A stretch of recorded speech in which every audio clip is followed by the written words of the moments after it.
ఇప్పుడు మీ జుట్టు రాలడం పూర్తిగా తగ్గిపోతుంది. Prismos B fall cure miracle herbal hair oil తో. నమస్తే, నేను విజయ్.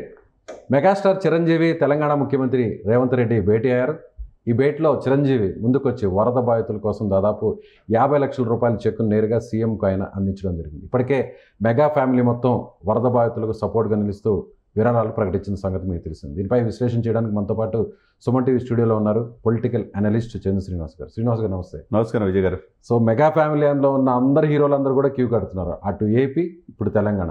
మొన్న తమ్ముడు పవన్ కళ్యాణ్ గారు ₹1 కోటి నేరుగా రేవంత్ రెడ్డి గారిని కలిసి ఇచ్చారు. ఇవాళ అన్న చిరంజీవి గారు 50 లక్షల రూపాయలు ఇచ్చారు. ఎలా చూడాలంటారు? డెఫినెట్గా అంటే ఒక మంచి ఇదిగా మనం చూడాలి. ఎందుకంటే వరదల్లో సర్వస్వం కోల్పోయిన వాళ్ళకి తమ వంతు సహాయం చేయడం అనేది మొదటి నుంచి మెగా ఫ్యామిలీ నుంచి ఉంది. అది అంతకుముందు కృష్ణ గారు కావచ్చు, స్పందించేవాళ్ళు వీళ్ళు వరదలు వచ్చినా ఏదొచ్చినా కానీ. ఆ కోవలో ఇప్పుడు అంటే తన సంపాదనతో పాటు తన ప్రజలు, తన తోటి రాష్ట్ర ప్రజలు ఇబ్బంది పడితే వాళ్ళకి తమ వంతు సహాయం చేయడం అనేది ఒక మంచి ఇదిగా ఒక నాయకుడి లక్షణాలు అయ్యింది. ఆ విధంగా వీళ్ళు రాజకీయాల్లో దూరమైన చిరంజీవి గారు ఎప్పుడు సేవ చేస్తారు. మొన్న వాయనాడు వెళ్ళి ₹1 కోటి మనం ఇచ్చిన మాట, కేరళ వెళ్ళి ఇచ్చారు.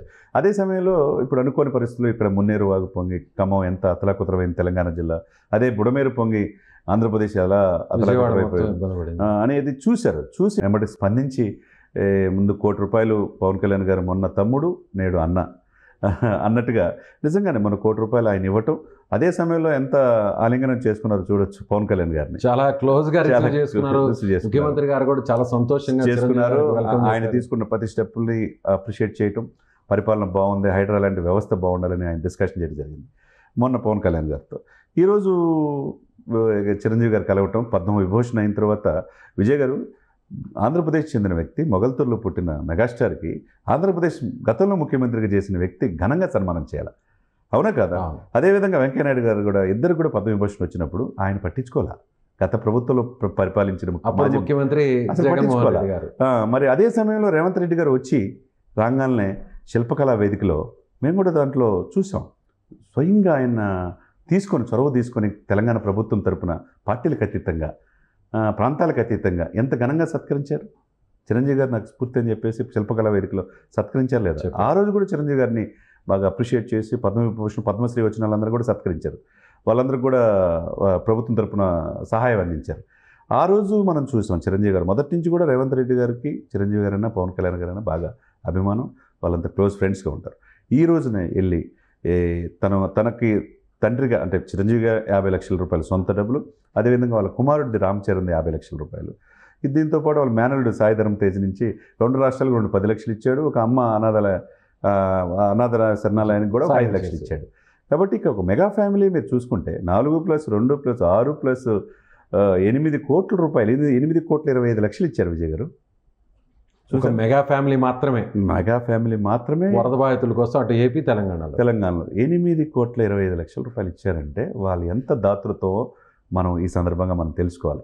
ఇక్కడ రేవంత్ రెడ్డి గారు కూడా ఈరోజు కలిసిన రోజు చూడండి ఎంత ఆప్యాయతగా, ఒక సొంత ఫ్యామిలీ లాగా, సొంత బంధువులాగా ఆయన హక్కును చేర్చుకొని ఆయన శాలువతో సత్కరించడం, ఆయన ఇచ్చిన చెక్కులు తీసుకోవటం, ఇది మనకు కావాల్సింది. నేటి చిరంజీవి గారికి దక్కాల్సినటువంటి గౌరవం అంతా కూడా అక్కడ దక్కుతుంది అనుకోవచ్చు, ఆయన స్థాయికి. అంతే కదండి. అంటే గత ప్రభుత్వంలో మరి అదే ఆయన మెగాస్టార్ 4.5 దశాబ్దాల్లో ఆయన తీయని సినిమాలు లేవు, ఆయన చూపడి నటన లేదు. ఎంతోమంది మార్గదర్శి, ఒక బ్లడ్ బ్యాంక్, ఐ బ్యాంక్ ద్వారా ఈరోజు పద్మవిభూషణ్ పొందటమే కాకుండా ప్రపంచం అంతా అతను చూసేటట్టుగా ఒక నటుడిగా ఒక అద్భుతమైన ఇది ఆయన తెచ్చుకున్నాడు. రాజకీయాలు నాకు వద్దు అనుకున్నాడు, నేను చేయాల్సింది నా తమ్ముడు చేస్తాడని చెప్పి బాహాటంగా చెప్పాడు. ఆ దిశగానే డిప్యూటీ సీఎం అయ్యాడు. ఆయన మంచి పరిపాలన అందిస్తున్నాడు, మనం చూసాం. ఒకవైపు అక్కడ తమ్ముడు, అక్కడ ఇప్పుడు అన్న, ఇక్కడ 2 రాష్ట్రాలని ప్రజల కోసం వాళ్ళు చేసే సహాయం అనేది విమర్శవాదులు కూడా, క్రిటిక్స్ ఉంటారు, వాళ్ళు కూడా ప్రశంసిస్తున్నారంటే దాన్ని బట్టి మిగతా వాళ్ళు కూడా స్ఫూర్తి తీసుకోవాలి.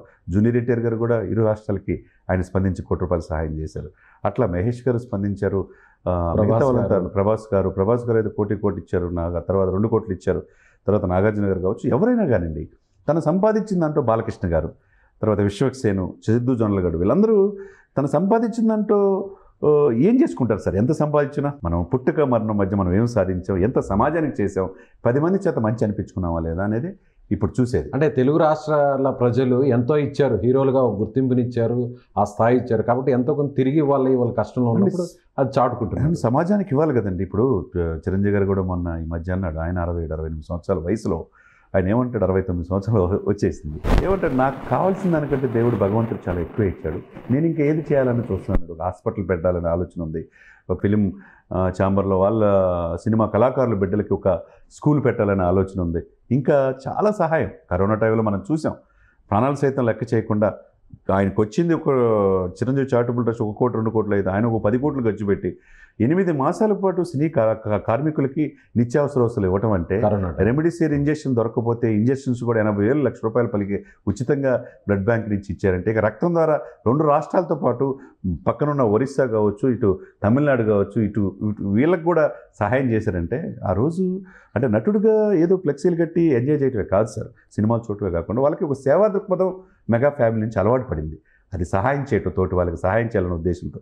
మొన్న బర్త్డే కూడా చూసుకోండి, ఒక మొక్క నాటండి అని చెప్పి పిలిపించారు. వాళ్ళు పిలిపిస్తే లక్షలాది మంది ముందుకు వస్తారు. అది సమాజానికి ఉపయోగపడేగా ఉంటుంది అనమాట. సో పవన్ కళ్యాణ్ గారు నేరుగా చంద్రబాబు గారికి, ఇటు రేవంత్ గారికి నేరుగా ఆయన విరాళాన్ని చెక్ రూపంలో నేరుగా కలిసి మరీ ఇచ్చారు.